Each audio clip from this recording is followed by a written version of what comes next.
হবে কত দিনে আমার মনের মানুষের শনি, আমার মনের মানুষের শনি। নাক ডাকা কি আসলেও ভালো ঘুমের লক্ষণ নাকি আসলে এটি জটিল কোনো রোগ? মূলত তার এটা একটি স্বাভাবিক ঘটনা নয়, এটি বলতে পারি একটি রোগ, এবং এই রোগটির নাম হচ্ছে অবস্ট্রাকটিভ স্লিপ অ্যাপনিয়া। আমরা তো সাধারণভাবেই নিয়ে নিই যে এটা নাক ডাকে, ওর নাক ডাকে, মানে এটার থেকে উত্তরণ হওয়ার কি আপনাদের পলিসিটা কি? এই ধরনের রোগীরা হয় কি যে সে চিন্তা করছে বা আশপাশের লোকজন চিন্তা করছে যে আমি মনে হয় ঘুমাচ্ছি, আসলে কিন্তু তার ঠিক মতন ঘুম হচ্ছে না। এরকমও কিন্তু ঘটনা ঘটেছে ঘুমের মধ্যে সাডেন এমআই হয়ে, অর্থাৎ হার্ট অ্যাটাক করে সে মারা গেছে, এবং এটার কারণ ছিল অবস্ট্রাকটিভ স্লিপ অ্যাপনিয়া, অথবা কিছুক্ষণের জন্য শ্বাস আটকে গেছে আর শ্বাস নিতে পারে না, তার মৃত্যু হয়েছে।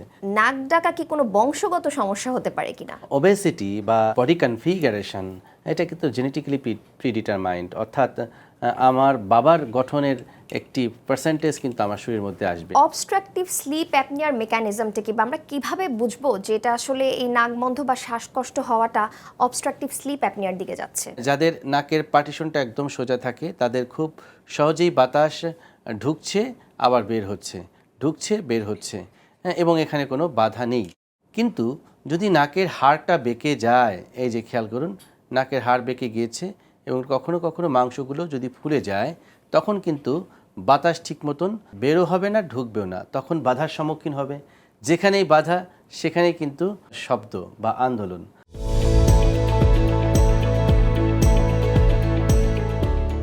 প্রিয় দর্শক, বলুন তো একটি পরিবারে সারারাত কে জেগে থাকে? যিনি নাক ডাকেন তিনি?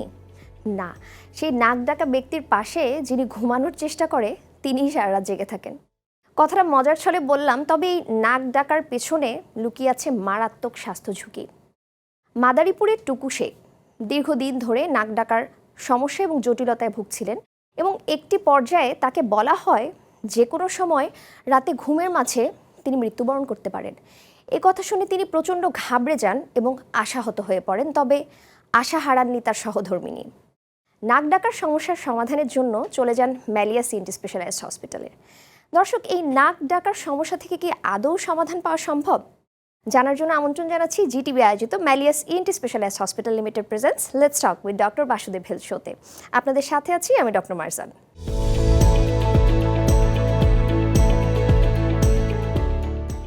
প্রিয় দর্শক, নাক ডাকার সমস্যা এবং এর সমাধান নিয়ে আজ আমরা আলোচনা করব।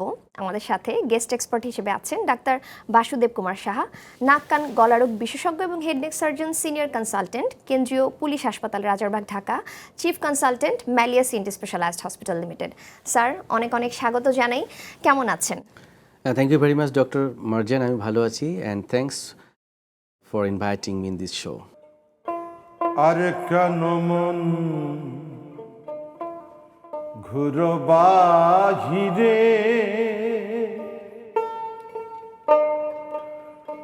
বাইরে যার তত্ত্ব করো অবিরত, সে তোমার আত্মা চক্রে বিহারে। আরে কেন মন ঘুরো বাহিরে, বামে ইড়া নারী দক্ষিণে পিঙ্গলা, সে তো রজগুণে করিতেছে খেলা, মধ্যে শতগুণ সুষম্মা বিমলা, ধর ধর তারে সাদরে। আর কেন মন ঘুরো বাহিরে। অসাধারণ অসাধারণ। প্রিয় দর্শক, আমাদের সাথে আছেন আমাদের দেশের একজন জনপ্রিয় বাউল সঙ্গীত শিল্পী বাউল শফি মণ্ডল। শফি মণ্ডল ভাই, আপনাকে অনেক অনেক স্বাগত জিটিভি স্টুডিওতে। কেমন আছেন? খুবই ভালো আছি, আর এত সুন্দর একটা অনুষ্ঠানে আমি এসেছি, এটা নিজেকে খুব অবাক মনে করছি আমি। শফি ভাই, আপনি কেন এসেছেন তা কিন্তু একটু পরেই বুঝতে পারবেন। আগে একটু জিজ্ঞেস করি, আপনার কি নাক ডাকার সমস্যা আছে? নাক ডাকার সমস্যা হলো যারই ডাকে তারা বুঝতে পারে না। নিশ্চয়ই স্যার। পাশের যে সে বুঝতে পারে। পাশের যে সে স্যার, আমি আমরা- আমি এটা জিজ্ঞাসা করেছি আমার পরিবারে, আমার মনে হয় বাংলাদেশে এমন কোনো পরিবার নাই যে সে পরিবারের একজন নাক না ডাকে। স্যার, এই যে যেমন শফি মণ্ডল ভাই বললেন যে যিনি নাক ডাকেন তিনি তো বুঝতে পারেন না, সবার ধারণা নাক ডেকে আরামে ঘুমাচ্ছে। এই নাক ডাকা কি আসলেও ভালো ঘুমের লক্ষণ, নাকি আসলে এটি জটিল কোনো রোগ? মোটেই না। অর্থাৎ যারা নাক ডাকছে, ঘুমাচ্ছে, মোটেই তার কোনো ভালো ঘুম হচ্ছে না। যদিও সাধারণ জনগণ ভাবে যে কি আরামে ঘুমাচ্ছে, নাক ডেকে ডেকে ঘুমাচ্ছে। মূলত তার এটা একটি স্বাভাবিক ঘটনা নয়, এটি বলতে পারি একটি রোগ। এবং এই রোগটির নাম হচ্ছে অবস্ট্রাকটিভ স্লিপ অ্যাপনিয়া। অর্থাৎ দুটো কন্ডিশন এখানে। কেউ কেউ শুধুমাত্র নাক ডাকছে, একরকম কন্ডিশন, আর কারো কারো ক্ষেত্রে নাক ডাকার পাশাপাশি তীব্র শ্বাসকষ্ট হচ্ছে। ওই কন্ডিশনটা হচ্ছে একটি ডিজিজ প্রসেস বা অবস্ট্রাকটিভ স্লিপ অ্যাপনিয়া। অবস্ট্রাকশন মানে বাধা, স্লিপ মানে ঘুম, আর অ্যাপনিয়া মানে সিজেশন অফ রেসপিরেশন, অর্থাৎ শ্বাস আটকে যাওয়া। তো ঘুমের মধ্যে যদি কারো শ্বাস আটকে যায় তখন কিন্তু তার হঠাৎ করে ঘুম ভেঙে যাবে, এবং ওই লোকটি কিন্তু টের পাবে। যাদের তীব্র মাত্রায় চলে যায়, শফি ভাই যেমনটি বলছিলেন যে আমি তো বুঝি না, বা যে নাক ডাকে সে বুঝে না, যদি সে অবস্ট্রাকটিভ স্লিপ অ্যাপনিয়া কন্ডিশনে চলে যায় আর নিজের নাক ডাকার শব্দে নিজেরই কখনো কখনো ঘুম ভেঙে যায়, এরকম কন্ডিশনও কিন্তু আছে। আর কিছুদিন আগে আমার চেম্বারে এক ভদ্রলোক এসে বললেন যে স্যার, আমি আর কাকে দোষ দিব, আমার নাক ডাকার শব্দে আমার নিজেরই ঘুম ভেঙে যায়, সেক্ষেত্রে অন্যদের তো সমস্যা হবেই, আপনি তাড়াতাড়ি আমাকে বাঁচান। অর্থাৎ এই অবস্ট্রাকটিভ স্লিপ অ্যাপনিয়া এটি কোনো স্বাভাবিক ঘটনা নয়, এটি একটি রোগ। ডক্টর মার্জান। অসংখ্য ধন্যবাদ স্যার। স্যার, অনেক সময় তো আমাদের ঠান্ডা লাগলেও রাতের বেলা নাক বন্ধ হয়ে থাকে, তো সেক্ষেত্রে স্যার এই অবস্ট্রাকটিভ স্লিপ অ্যাপনিয়ার মেকানিজমটা কি, বা আমরা কিভাবে বুঝবো যে এটা আসলে এই নাক বন্ধ বা শ্বাসকষ্ট হওয়াটা অবস্ট্রাকটিভ স্লিপ অ্যাপনিয়ার দিকে যাচ্ছে? আসলে এই বিষয়টি বোঝানোর জন্য আমি কিছু সচিত্র প্রতিবেদন শফি ভাই আমাদের দর্শকদেরকে একটু দেখানোর চেষ্টা করছি যে অবস্ট্রাকটিভ স্লিপ অ্যাপনিয়া এর মধ্যে কয়েকটি বাধা রয়েছে। হ্যাঁ, সেই বাধাগুলো নাক এবং গলা মিলে রয়েছে, সেই বাধাগুলো আমি একটু আলোচনা করছি। প্রিয় দর্শক, থাকুন আমাদের সাথে। তো শফি ভাই, এই যে আমরা বললাম যে অবস্ট্রাকশন মানে বাধা, হ্যাঁ, এই বাধাগুলো কোথায় কোথায় আছে, তাই না? তো বাধার প্রথম যাত্রায় হচ্ছে নাক। খেয়াল করুন, একটি নাকের যে স্বাভাবিক গঠনটা আমি এখানে দেখানোর চেষ্টা করছি। যাদের নাকের পার্টিশনটা একদম সোজা থাকে তাদের খুব সহজেই বাতাস ঢুকছে আবার বের হচ্ছে, ঢুকছে বের হচ্ছে, এবং এখানে কোনো বাধা নেই।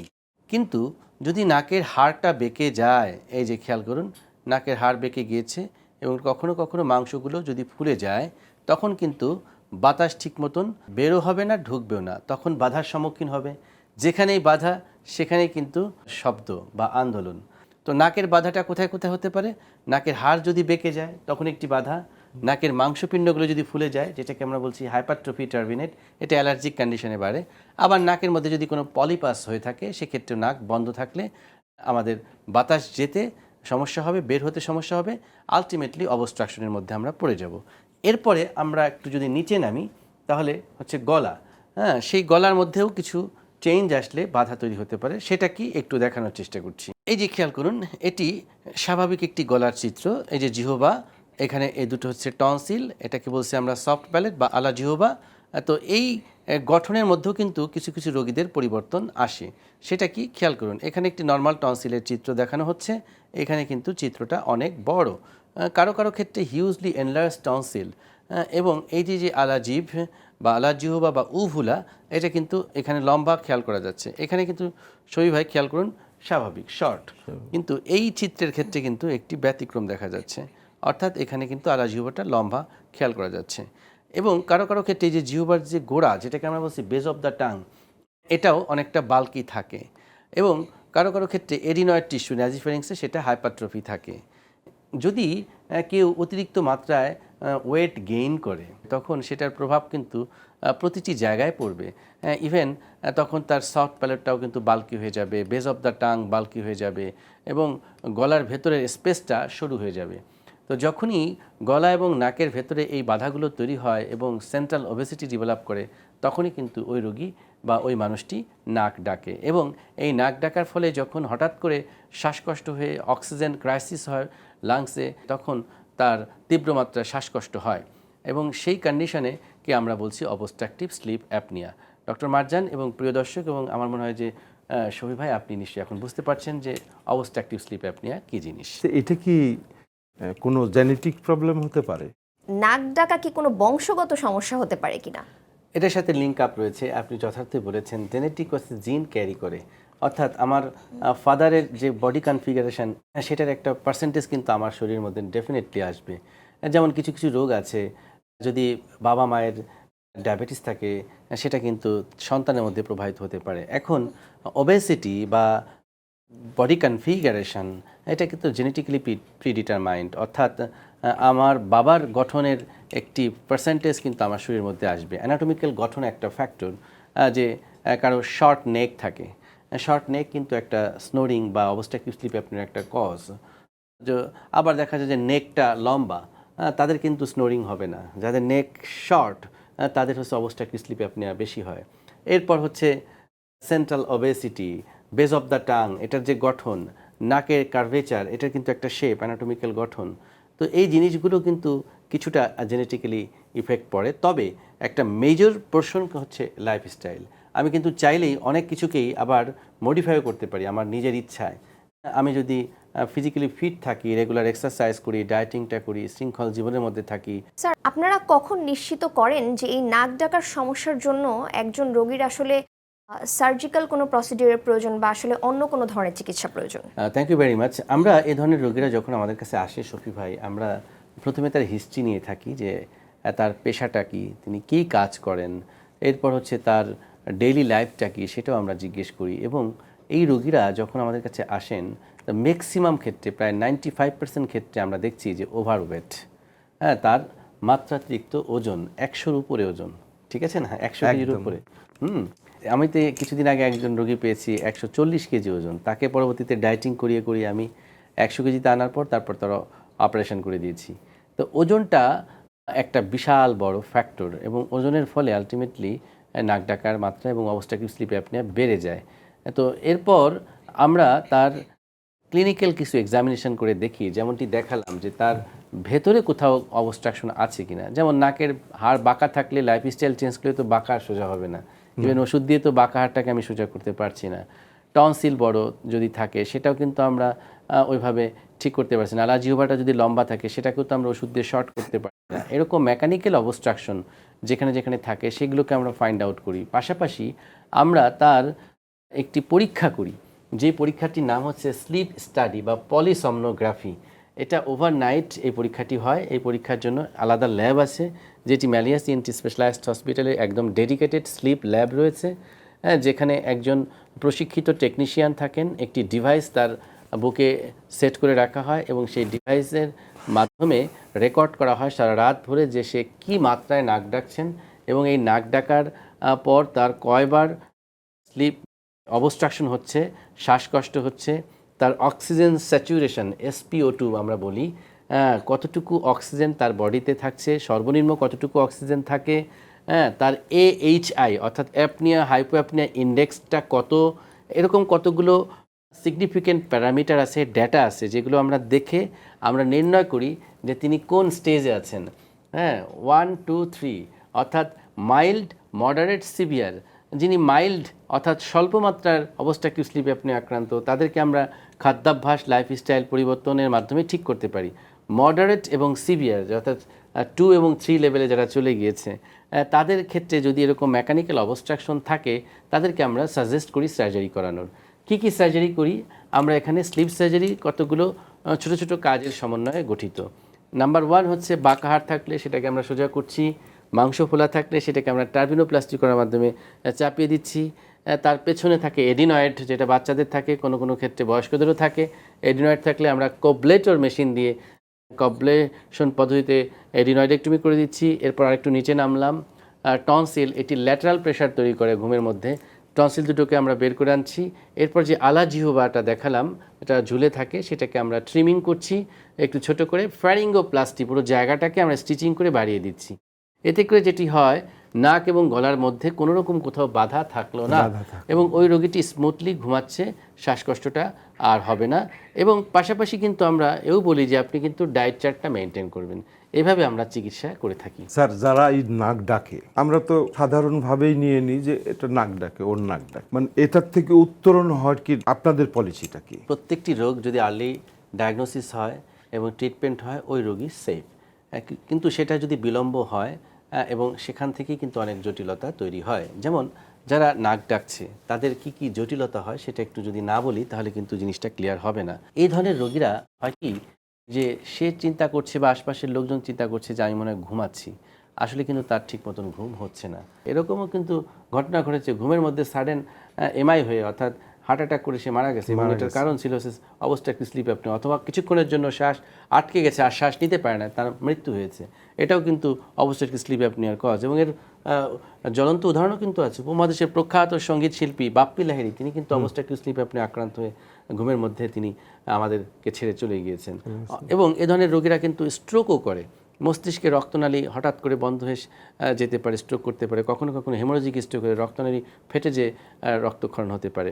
তার মানে দেখুন যে যিনি এরকম একটি অবস্ট্রাকটিভ স্লিপ অ্যাপনিয়া আক্রান্ত, সে কতটা ঝুঁকির মধ্যে থাকে। স্যার, আমি যেমন শুরুতে আমাদের একজন সম্মানিত রোগী টুকু শেখের কথা বলছিলাম, তিনি দীর্ঘদিন ধরে নাক ডাকার সমস্যা এবং তার জটিলতায় ভুগছিলেন।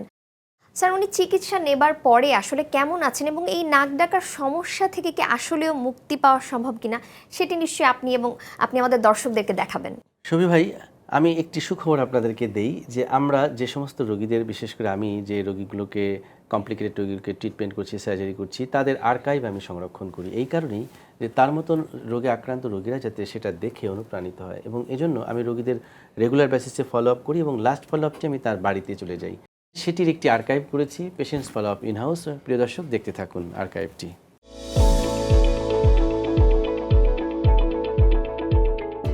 আপনি যখন প্রথম আমার কাছে আসেন, আপনার কষ্টটা কি কি ছিল একটু জানতে চাই। কষ্ট ছিল স্যার, আমাদের ঘুমের প্রবলেম ছিল, নাক ডাকা ছিল। হ্যাঁ। তারপর হঠাৎ করে ঘুমের মাথায় আমি বসে পড়তাম। হ্যাঁ। কিন্তু বসে ঘুম ভেঙে যেত। আচ্ছা আচ্ছা। তাহলে ওই টাইমে মনে করেন আবার কিছু সময় পরে আবার নেশা হইতো। হ্যাঁ। হঠাৎ করে আমি বসে পড়তাম। আচ্ছা আচ্ছা। বসে পড়লে আবার কিছু সময় পরে আবার অল্প ঘুম হইতো। মনে করেন সারাই তো আমরা 1 ঘন্টা 1.5 ঘন্টা আমার ঘুম হইতো সারাই। আচ্ছা আচ্ছা। কিন্তু ওই বসে থাকতাম। তখন আমার ওয়াইফের কয়েক রহলি একটা ডাক্তার আছে, দে ডাক্তারটা মানে আপনার। আচ্ছা, আমি তো আপনাকে একটা ডায়েট চার্ট দিয়েছিলাম, তাই না? হ্যাঁ। এই সেই ডায়েট চার্ট। আমি যখন তাকে প্রথম দেখি তখন খেয়াল করলাম যে তার নাকের হাড়টা বাম দিকে বাঁকা, মাংস দুই দিক দিয়ে ফোলা, পাশাপাশি তার গলার মধ্যে টনসিলগুলো হিউজলি এনলার্জড, আলা জিহ্বা অনেকটা লম্বা এবং স্থূল, জিহ্বার গোড়াটাও অনেকটা স্থূল এবং টনসিলগুলো ফোলা, পাশাপাশি তার ওয়েট তো একটু ছিলই। তো এই যে কন্ডিশন, এটাকে বলা হয় একটা মেকানিক্যাল অবস্ট্রাকশন। আপনার শ্বাস নেওয়ার যে রাস্তাটাই হচ্ছে বন্ধ, তো রাস্তা যদি বন্ধ থাকে তো রাস্তা দিয়ে মানুষ হাঁটবে কিভাবে, তাই না? তো এখানে তার অক্সিজেন যাওয়ার রাস্তা হচ্ছে বন্ধ, তাহলে অক্সিজেন ঢুকবে কিভাবে? রাত্রে যখন ঘুমাতে যায় তার তো অক্সিজেনের মানে একটা বিশাল ক্রাইসিসে পড়ে যায়। এই যে আলা জিহ্বাটা লম্বা থাকার ফলে আলটিমেটলি নাক দিয়ে যে শ্বাস যাচ্ছে, সেই শ্বাসটা যাওয়ার সময় আলা জিহ্বাটা পেছনের দিকে ব্লক করে দিয়েছে এবং এখানে বাড়ি খাচ্ছে, আলা জিহ্বাটা কাঁপছে এবং এখান থেকে কিন্তু শব্দ উৎপন্ন হচ্ছে। আপনারও কিন্তু ঠিক এইরকম সমস্যাই ছিল, যে কারণে আমি সিদ্ধান্ত নিলাম যে আলা জিহ্বাটাকে একটু খাটো করে দিব, টনসিল দুটোকে রিমুভ করে দিব, নাকের বাঁকারটাকে সোজা করব, মাংস চাপাবো, অর্থাৎ তার রাস্তা ক্লিয়ার করে দিয়েছি, যার ফলে তার সমস্যাটাও চলে যাওয়ার কথা। পাশাপাশি আমরা তাকে যে ডায়েট চার্ট দিয়েছিলাম সেই চার্ট অনুযায়ী আমি তাকে খাদ্যাভ্যাসের পরিবর্তন আনলাম, তো যার ফলে কিন্তু ওজনটাও কিছুটা কমছে। তো এইবার টুকু ভাই, আপনি একটু স্মরণ করেন তো যে অপারেশনের আগে এবং অপারেশনের পরে আপনি নিজের মধ্যে কি কি পরিবর্তন খেয়াল করছেন? আলহামদুলিল্লাহ, এখন আমার ঘুমও খুব কোনো সমস্যা হইতেছে না। হ্যাঁ। নাক ডাকা হইতেছে না। হুম। আরামসে সন্ধ্যা শুইলে সারা রাত আমি ঘুমাইতে পারি, কোনো আমার সমস্যা নেই। তাই না?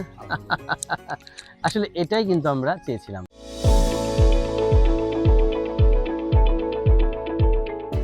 খুবই প্রীত হলাম, সত্যিই খুব আমি মুগ্ধ যে আজকের আপনার এই অনুষ্ঠানে আমি আসতে পেরেছি। স্যার, আপনি নিজে একজন সঙ্গীতপ্রেমী মানুষ, সংস্কৃতিপ্রেমী মানুষ, এবং আমাদের মাঝে আজকে দেশের একজন স্বনামধন্য বাউল সঙ্গীত শিল্পী আছেন।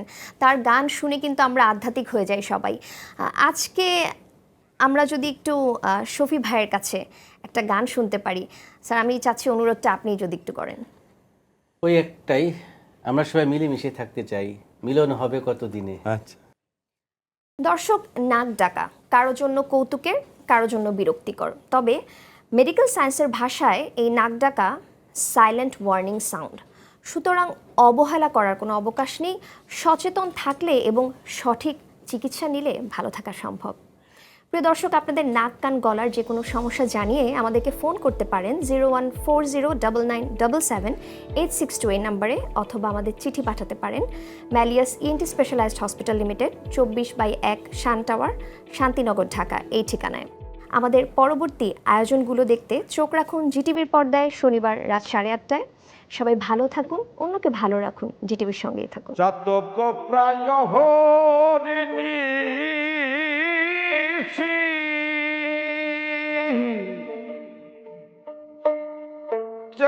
আছে কালো শশী, আমি হব বলে চরণ দাসী, আমি হব বলে চরণ দাসী।